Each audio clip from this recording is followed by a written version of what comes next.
Folks, today you're going to learn from a 20-year police veteran. You're going to learn a rarely little known secret in the self-defense community.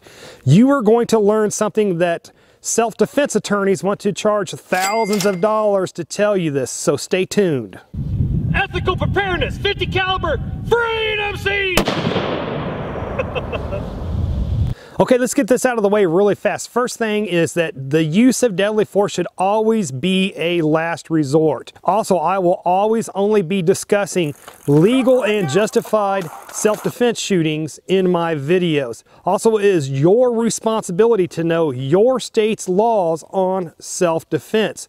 And the purpose of me doing this video series on self-defense shootings is so that it helps you to better mentally and physically and legally better prepare yourself should that moment of truth ever comes into your life where you are forced to point a gun at somebody and pull that trigger to defend your life. So in my last video on this subject of the realities of self-defense shootings was how saying too little could actually get you thrown in jail after you've been forced to shoot a bad guy in self-defense, but also how saying too much could really screw you legally down the road, and you wanted to find that happy medium of that super brief statement that you could give to the police, which is, you know, the example I used, the bad guy did this, that puts you in fear for your life, therefore you defended yourself, now you want to speak to your attorney, now you wish to be taken to the hospital.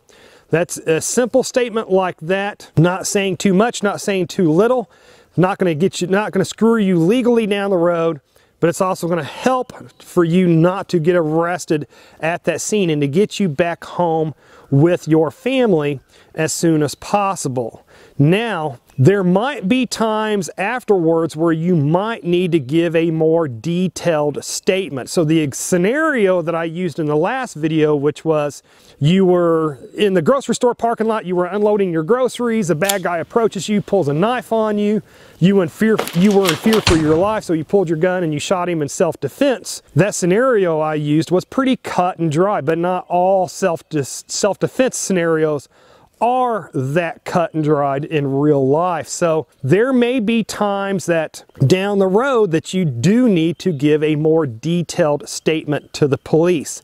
Now in the last video I detailed about how when most people are involved in a life or death situation, how their heart rate's through the roof, how their blood pressure's through the roof, how they will have lapses in memory, how what memories they do have will more than likely be out of sequence in their head, how their adrenaline will be through the roof, how that is immediately after a self-defense shooting is the worst time to try to be answering detailed questions from the police, because you might get too many things innocently wrong, incorrect. You might have memories of what happened out of sequence. You might use words that can be misconstrued later. So if you do need to give a more detailed statement to the police, the first thing is that detailed statement should only be given with your attorney, your expert defense attorney, by your side. Your expert defense attorney will make sure that the truth of what happened is given in a way that it cannot be misconstrued to be used against you. They're going to make sure that when the truth is given, that the prosecutor sees no other way but to make sure charges aren't dropped or aren't filed against you, and that it would also keep any greedy civil attorneys from suing you for millions of dollars down the road. Now folks, I will tell you this up front, you really need to belong to a legal self-defense plan like Firearms Legal Protection. When you belong to a legal protection like that, they will provide you with those expert defense attorneys for free. Folks, these attorneys to fight for you in court would normally cost thousands and thousands of dollars for these expert attorneys to fight for them in court to keep them out of prison for the rest of their lives. But when you belong to like Firearms Legal Protection, as soon as you get involved in a self-defense shooting, you can call their 24-hour hotline and expert attorney will answer the phone and tell you right then and there at the scene what to say and what to do. And then if you still end up getting arrested, then Firearms Legal Protection will have a bail bondsman on standby to start working on getting you bonded out of jail. And then again, if your self-defense case goes to court, they will provide you with that expert defense attorney to help land a defeat to that prosecutor that's trying to put you in prison for the rest of your life. Now, if you're interested in checking out Firearms Legal Protection, I will put an affiliate link down below so you can check them out if you want to. But now kind of going back to wanting to give a more, or needing to give a more detailed statement to the police to keep your butt out of prison for the rest of your life. Again, when you give that detailed statement, it should be with your Firearms Legal Protection attorney by your side, helping you prepare that statement so the truth cannot be misconstrued and used and twisted to be used against you. Also too, and your Firearms Legal Protection expert attorney will know this, you don't want to give that statement until you've had at least 2 nights of sleep. Not after 2 nights, but after 2 nights of sleep. So let's just kind of clarify again. Right after the police action shooting, your simple statement is something along the lines of, the bad guy did this. That put me in fear for my life. I defended myself. I don't want to say anything else till I speak to my attorney. Take me to the hospital. You end up getting released to go back home. You then meet with your attorney, and you will now not give your more detailed statement that tells step by step of what happened to the police.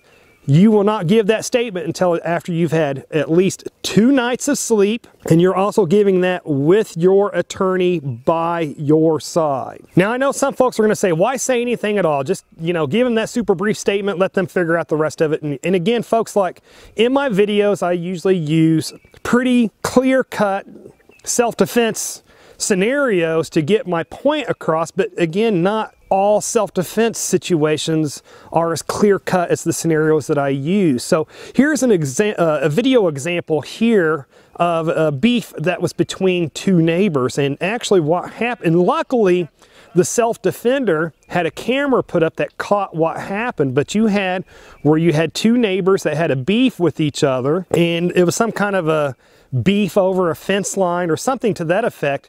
But anyways, the self-defender was actually working in his backyard, and his neighbor actually pulled a gun out on him, and then the self-defender used his gun to legally defend himself. Now, had he not captured that on video, he's got a gun, his neighbor's got a gun, how's the police and the prosecutors how are they going to know who pulled the gun first and who actually defended themselves? So if he not captured this on video, that's where a detailed statement in a situation like that would really come in down the road to help keep your butt out of jail. And again, a detailed statement given with your expert self-defense attorney by your side, making sure that the truth does not get misconstrued against you. Again, in cases like this where it's, you know, he said, luckily this guy had video surveillance to back up what he said, but if that video surveillance wasn't there, you know that dead bad guy's family would be saying whatever they could say to try to get the self-defender thrown in prison. Civil attorneys would be trying to sue the self-defender and everything like that. So again, just sometimes you're gonna have to give these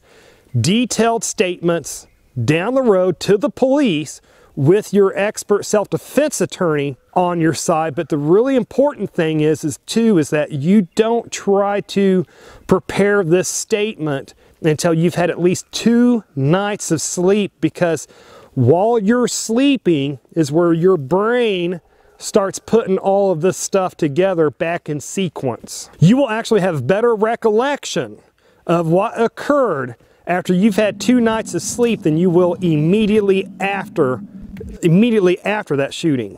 So folks, that is just a little known secret in the self-defense community that you will actually remember more about your self-defense shooting 3 days later or after 2 nights of sleep than you will remember immediately after that shooting. I think super important that you belong to a legal defense program like Firearms Legal Protection to help keep your butt out of prison. And I will put a link to them down below so you can check them out if you like. Again, they cover all legal weapons in your state for self-defense, plus they will fight to get your guns back if they've been unfairly taken and underneath a red flag law, and heck, they'll even pay for a hazmat team to come out and clean the burglar's brain splatter off your walls if you have to shoot a burglar in your house. So when a prosecutor's trying to put you away for prison for life because you can't remember certain things, or if a greedy civil attorney is trying to sue you for millions of dollars because you shot the bad guy 10 times instead of just once,